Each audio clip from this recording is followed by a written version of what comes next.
Argentina is considering entering the citizenship by investment market, the sale of passports, in mid-2025. The government is preparing the creation of an agency to promote citizenships in exchange for investment projects exceeding $500,000. This would be a strategic move, and in my opinion, it could likely become the most sold program in history, unless it gets cancelled in the short or medium term.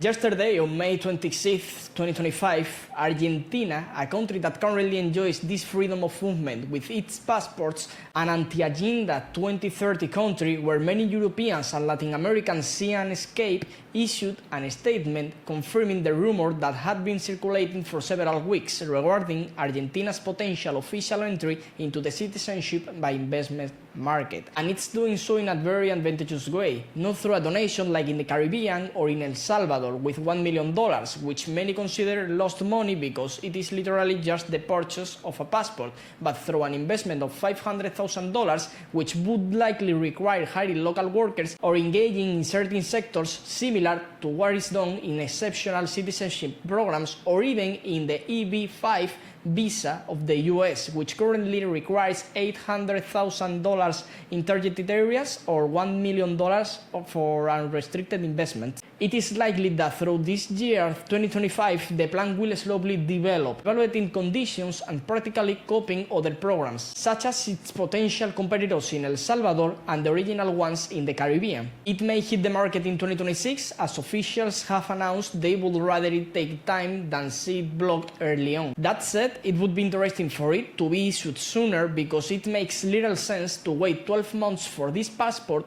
when in 24 months, with more than half of that time spent residing in the country, you can obtain citizenship without investing a single dollar. Perhaps they could follow the model of El Salvador, where you can obtain it in 4 weeks, or the Caribbean promise of 3 to 4 months, although in reality those 5 programs usually end up taking a minimum of 7 to 8 months, with in some cases stretching to 20 months as in St. Lucia. We still have to see in which industries it will be possible to invest or whether the real estate option will actually be allowed, because if many people can obtain citizenship by purchasing multiple real estate properties, this will become an even bigger boom. We are talking about Turkey, which has a similar program for $400,000, previously $250,000, being the best-selling program because it allows real estate investment, is a real country, I like it, and after 3 years you can recover your capital without even factoring in currency inflation or asset appreciation.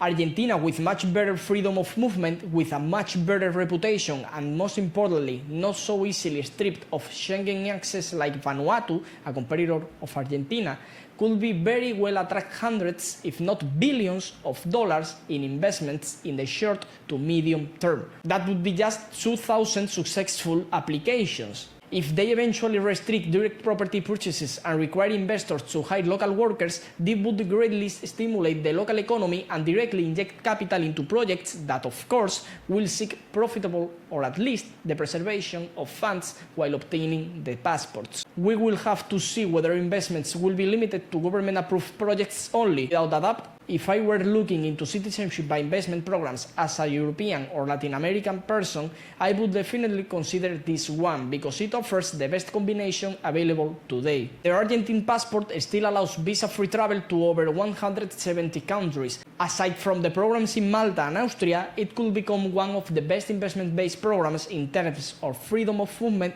since it ranks as the 11th strongest passports globally. Many Argentinians view this as a symbol of desperation, as they do not want to sell the national identity, while others see it as an opportunity to attract entrepreneurs, innovators, and international capital. Clearly, like in any program, not everyone will be accepted. There will be banned citizenships, invalid proof of funds, criminal background checks down to the last letter, and required bank and professional references, just like they already do in Antigua and Barbuda, Malta, Austria, or St. Kitts and Nevis. We are witnessing that Argentina is taking new measures regarding who receives citizenships and who doesn't. It is also worth mentioning that Argentina citizenship doesn't automatically grant the right to settle in other Mercosur countries, only the right to apply for temporary or permanent residency.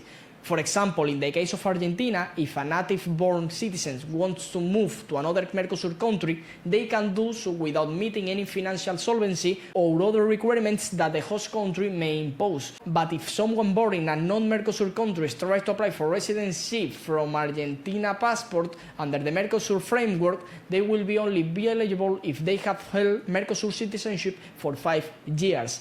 In other words, if they naturalized 5 years ago. It will be quite difficult to pass the program into law since President Milei doesn't have enough representatives or senators in Congress, neither in the Chamber of Deputies nor the Senate, to approve laws without negotiating with other parties. His party, La Libertad Avanza, is the minority. He needs the support of other political forces to pass any major law like this CBI plan, and without a majority this is very difficult, leaving the only option of pushing it through by DNU, a decree of necessity and urgency. This is a type of decree that the president can sign without going through Congress, but only in urgent situations, and it must be later reviewed by Congress. Congress can reject the decree if it deems it unnecessary or unconstitutional. Moreover, the government wants to reduce the power of judges just when it is proposing to sell citizenship. This makes the plan seem dangerous or out of control, which generates more controversy and lowers the chances of it being approved. I want to know what you think. It won't be easy to launch, but at least it is being talked about. I would love to know whether you would buy this passport and under what conditions you think it might reach their market. For now, we can help you obtain this specific program, but we can help with many other programs by investment or exception in different countries around the world. I invite you to fill out the form in the description if you are interested.